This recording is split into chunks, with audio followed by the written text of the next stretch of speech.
Avec mon groupe, nous avons toujours voté les zones 30 que vous nous avez proposées depuis le début de votre mandature, sans retenue d'ailleurs, mais à chaque fois en vous demandant de bien veiller à une indispensable fluidité de la circulation en général, fluidité sur les grands axes routiers, fluidité pour les vélos entre les différentes zones 30 et fluidité pour les piétons.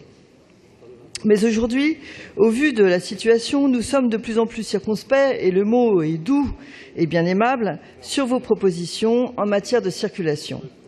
Une chose est de voter un apaisement de la circulation, un meilleur respect des circulations douces. Une autre est d'accepter... excusez-moi, mais il y a tellement de bruit que j'ai un peu de mal. Ça vous ennuie pas de parler un tout petit peu moins fort à côté parce que vous me troublez. Une chose est de voter et de soutenir un meilleur partage de l'espace public, un apaisement de la circulation, un meilleur respect des circulations douces. Une autre est d'accepter que vous procédiez à un véritable étranglement de la circulation automobile sans compensation structurante. L'étranglement, vous le faites, est de plus en plus serré et on en arrive là à une phase de l'étouffement. On parle de zones d'apaisement à 30 km/h, mais si la vitesse moyenne de circulation dans Paris était 30 km/h, on serait bien content. Le problème est que cet étouffement n'est pas vécu que par les vilains automobilistes, il est ressenti par tous les usagers de la voie publique. Jérôme Dubus, ça t'ennuie pas de parler un petit peu moins fort, s'il te plaît, parce que c'est pas très correct. Voilà, merci. Automobilistes, motocyclistes, cyclistes et piétons compris. Pourquoi?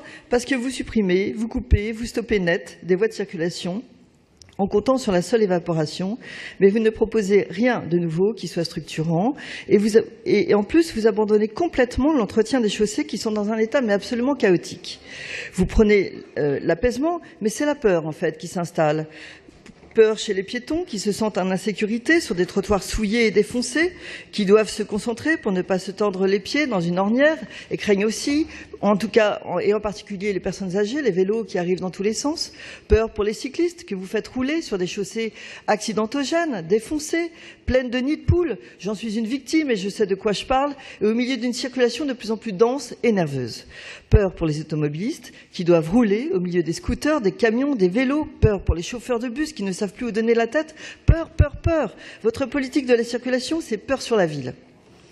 Alors évidemment, l'ambiance générale ne s'apaise pas. Elle est anxiogène, elle est nerveuse. Votre manière de faire est trop brutale, trop décalée par rapport à la vraie vie des gens qui travaillent, des personnes âgées, des familles avec de jeunes enfants, des gens pressés, de ceux qui vaillamment roulent à vélo toute l'année, des artisans qui voudraient bosser, etc., etc. Idéalement, les zones 30 devraient être des havres de paix et de tranquillité bien reliés entre eux, permettant d'éviter des axes circulants, bien circulants. Mais ça, c'est idéalement. Chaque usager y trouverait son compte pourtant. Malheureusement, et nous le regrettons, d'autant plus que nous avions soutenu ces zones 30, c'est tout le contraire qui se passe. La coupure d'axes circulants et le rétrécissement de ceux qui restent produit mécaniquement un éclatement de la circulation sur l'ensemble des voies, y compris les plus étroites. C'est bienvenu chez Waze. Cette appli, vous savez, soyons malins, qui vous fait traverser Paris en passant par les chemins les plus détournés possibles et vive les zigzags. Pourquoi aller tout droit par des grands axes quand on peut passer par des endroits désaxés? Ah oui, alors la tranquillité, évidemment, se fait de plus en plus rare dans Paris. En 2015, je vous invitais à la tempérance. Vous savez, cette vertu cardinale platonicienne qui assure la maîtrise de la volonté et procure l'équilibre et dans l'usage des biens. L'équilibre dans l'usage des biens, oui, c'est une très belle idée et c'est cela que nous aurions souhaité. On en est beaucoup trop loin.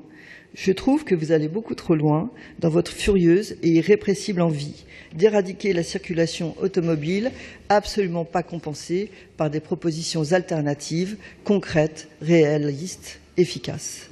Il va falloir attendre 2024 pour que le Grand Paris Express, enfin, permette de désengorger la région francilienne. C'est pour toutes ces raisons que, à titre personnel et symboliquement, je m'abstiendrai sur cette délibération. Je vous remercie.